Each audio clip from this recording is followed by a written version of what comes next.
What's cracking, people? Angelic Mayhem here. So, welcome to Girls Like Robots. This is a seating arrangement puzzle game which popped up on Steam appropriately enough on Valentine's Day, which was about a week ago. This is the first game from a company called Popcannibal, and I'm just going to take you through it real quick. Basically, the plot of the game, if you are interested, although given that it's a puzzle game, who really cares about plot?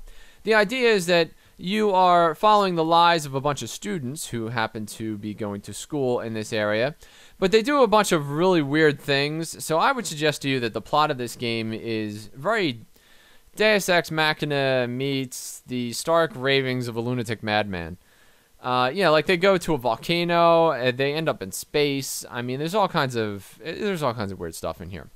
But if you can skip past all that, the puzzles are actually really good. Okay, so let me just take you in here. You can see that, so here's Act 1. I've already been through Act 1, Act 2, and then partway through Act 3.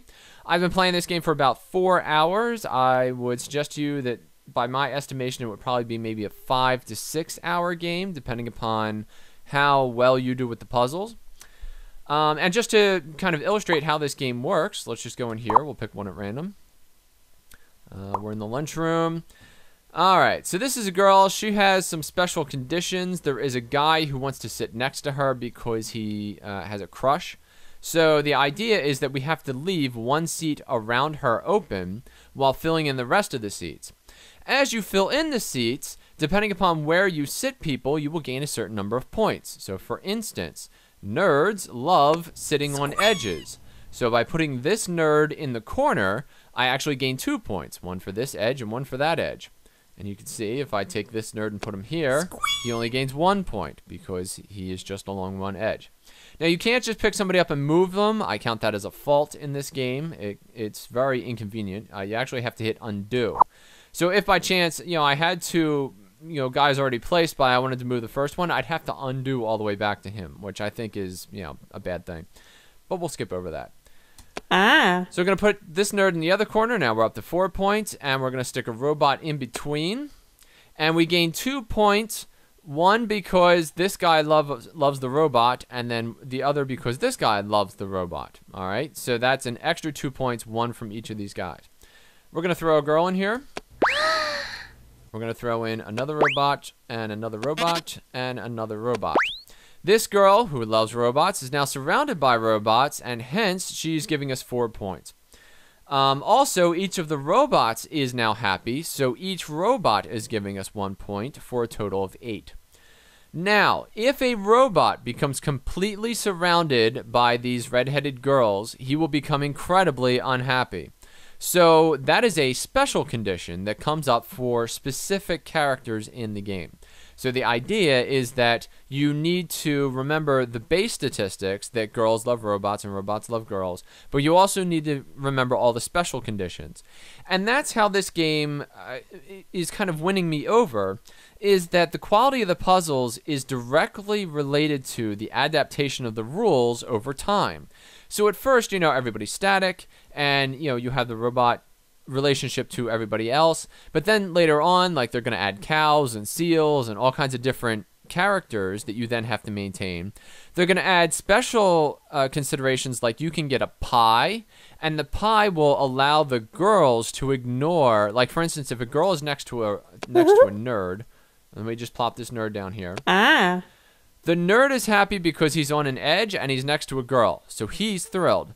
The girl actually gives us 1 negative point. So that's why the score only went up 3, was because he gains 1 here and 1 for the smile because he's next to the girl. But we also lose a point because this girl is unhappy that she's next to a nerd. So later on, you get the opportunity to get pies that you can then put next to girls. And then because she's next to a pie, any negative that she would normally experience, she just ignores, okay? So in this case, if this was a pie, she would not be giving us that negative point. So there's all kinds of stuff like that. And there's, we're going to go back out of here. And I'm going to go into Act 2 and show you this one right here. And we're going to go here. All right. Now here's a for instance where we have cows now. okay? And the cows will give milk to put out the fires. So instead of being scored on the number of healthy, happy relationships that you have, you're now being scored on how many fires you can put out, okay? If I'm able to put out 2 fires, that will actually get me the bronze star and allow me to move forward. But if I want it perfect, I gotta put out all 4 stars. So we're gonna do,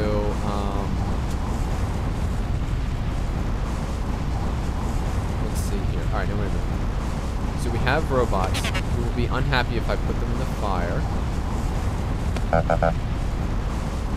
And we also have this girl and the man.